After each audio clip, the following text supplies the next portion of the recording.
Okay, so I'm going to walk you through how I want you to write your lab report for the entire year.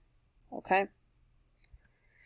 Alright, so this is your format here. I know it's cut off a little bit on the top of the screen. Let's see if I can fix that.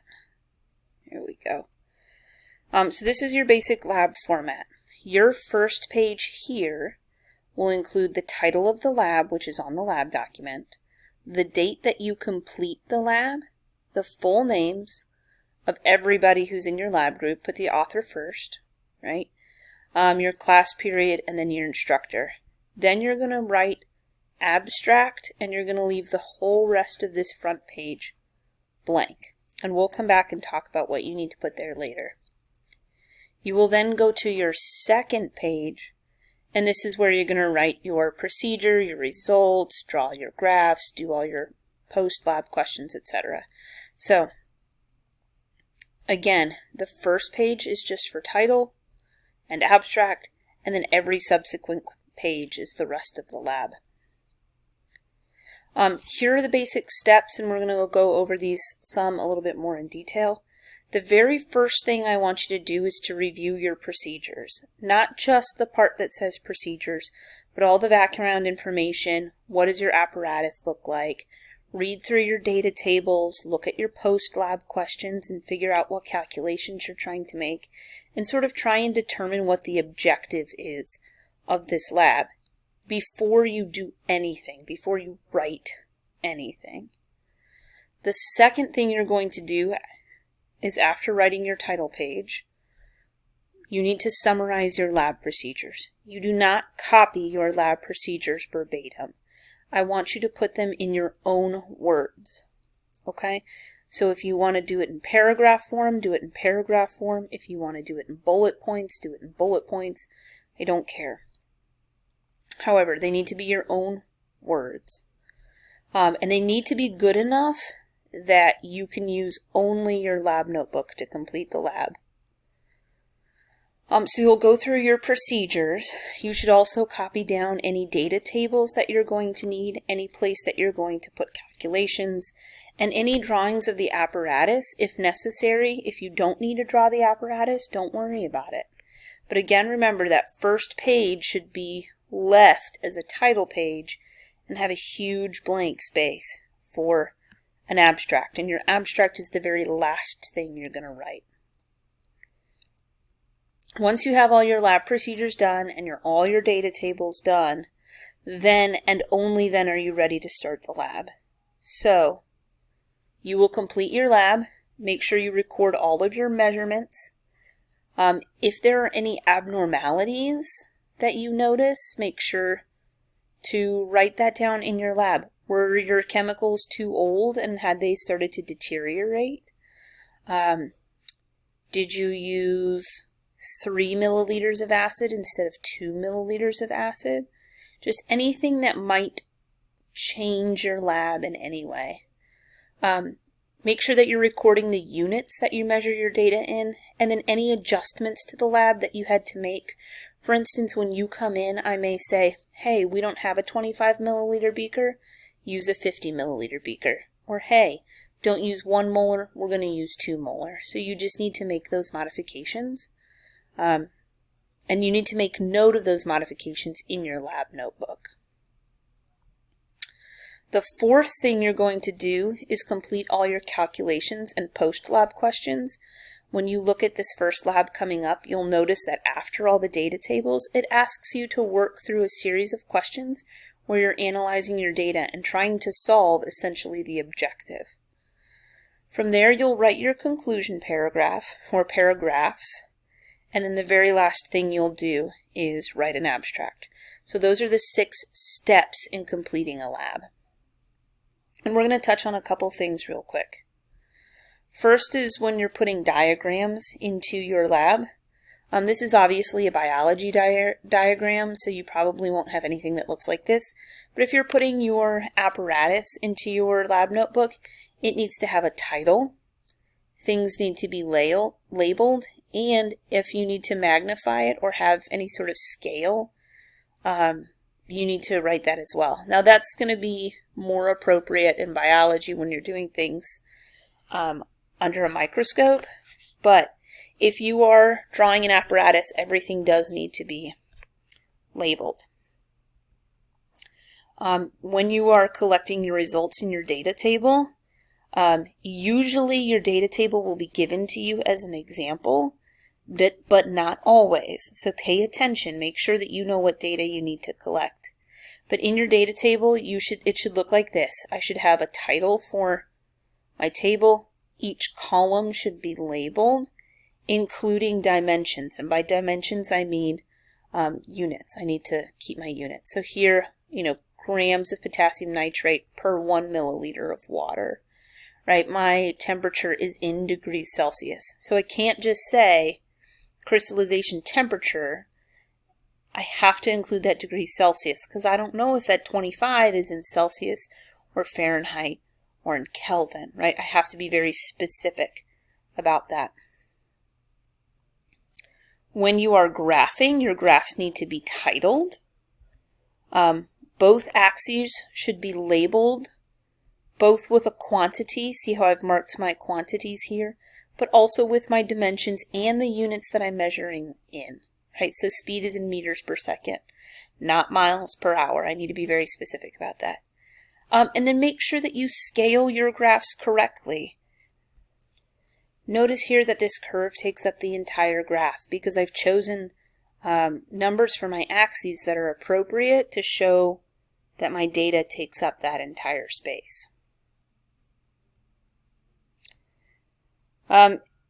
If necessary, I should use a best fit line or a best fit curve. I'm not going to connect the dots always. Now, in this particular instance, they have connected the dots, but you can use the graphical analysis program that I'm going to teach you to actually create a curve of best fit, or I can draw a trend line. But remember, I'm not just connecting dots. You only need to draw trend lines if appropriate, right? If your post-lab questions ask you to extrapolate based off of your data, then a trend line is necessary. If it doesn't ask you to extrapolate, then a trend line is not necessary. Okay?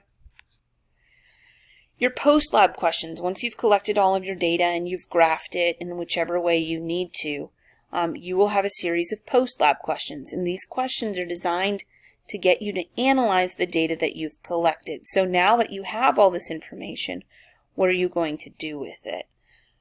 The first thing you need to do is you need to write the question out in your lab notebook so that you know what question you're answering. And since most of these post-lab questions are math-based, you need to show your work when answering the question. So I don't just want an answer, I want all of the work. Okay? And the second to last step here is writing your conclusion. Your conclusion should be about 1 or 2 paragraphs, sort of depending on the length of the lab. The first thing that you're doing is you're interpreting the data and showing how the data supports or does not support the objective of the lab, or supports your prediction or answers the objective of the lab. You need to include numerical data for this. So, for instance, our first lab is to figure out how many waters is on our hydrated compound. If you say our hydrated compound has 3 waters, you need to have the numerical data to back up that claim. And you should have your numerical data once you've done your post-lab.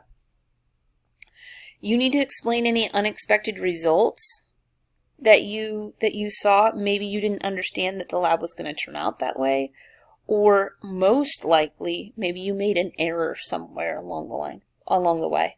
So in this second bullet point, you should be talking a lot about the error that is sort of induced by you as the scientist. You should evaluate your procedure and suggest realistic improvements. If you know that you didn't measure correctly or you used a beaker instead of a graduated cylinder, knowing that the graduated cylinder was more precise, that would be a realistic improvement as you move forward. And then the last idea is to sort of summarize your results and the significance of your results. Why is what you're doing important? How does it answer the objective of the lab? So the very last thing you will do once you have done everything else is to write your abstract. And your abstract is considered sort of the back of the book summary of what your lab is and what your results are. That abstract is going to go on the front page, and it's going to consist of 5 parts. Now, it is a paragraph, so it should be a 5 to 7 sentence long paragraph, but there are 5 things that you need to answer in this paragraph. And so I say 5 to 7 sentences. Each one of these components really only needs 1 sentence. If for some reason you need a second sentence just to illustrate your point, that's fine. But ballpark, you should be using about 1 sentence for each of these components. So the very first sentence is a background sentence. Define the important concepts or theories of laws being examined. In our hydrate lab, you should have 1 sentence that explains what a hydrated sample is. And you should be able to determine that if you've read through your lab carefully. Your second sentence is your statement of purpose, or what is your objective? What were you trying to do or find out in this lab? Your third sentence, and this is probably the hardest for people to write, is the summary of the procedure. In 1 sentence, I want you to summarize what you did. I don't need a detailed procedure. I can go back and I can read your detailed procedure. But in 1 sentence, how did you complete this experiment?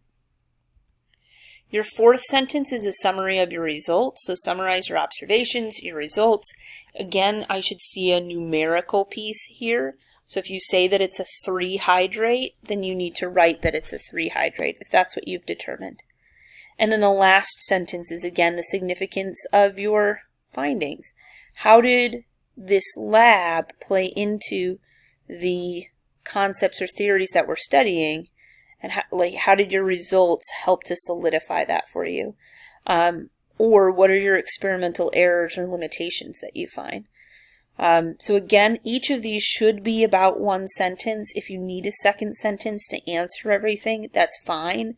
But your abstract is short. It is a summary. So follow these 5 steps. When I grade your abstract, I will look and see, did you hit each of these 5 sections in your abstract? So pay very careful attention to that. A couple more notes on your lab. Number 1, you always write in blue or black ink. That is it. Nothing else. You never, ever, ever write in pencil in your lab notebook. The second thing is this. If you make an error, you should cross it out with a single mark out, just a single line. And the reason why we do that is, we want to acknowledge that we've made an error without trying to cover it up. So we never use whiteout, and we never use pencil. If you screwed something up, just mark it out once. And that's plenty. That's proper lab technique. So I know that that's a lot. Again, this is in video form, so if you need to go back and reread it, you can reread it. You will also have the grading rubric. So if you want to look at the grading rubric as you're going through and writing your first lab, I would recommend that. I think that that's very helpful, just to make sure, have you hit each of the components at a satisfactory level. So if you have any questions, reach out to me and let me know. Okay.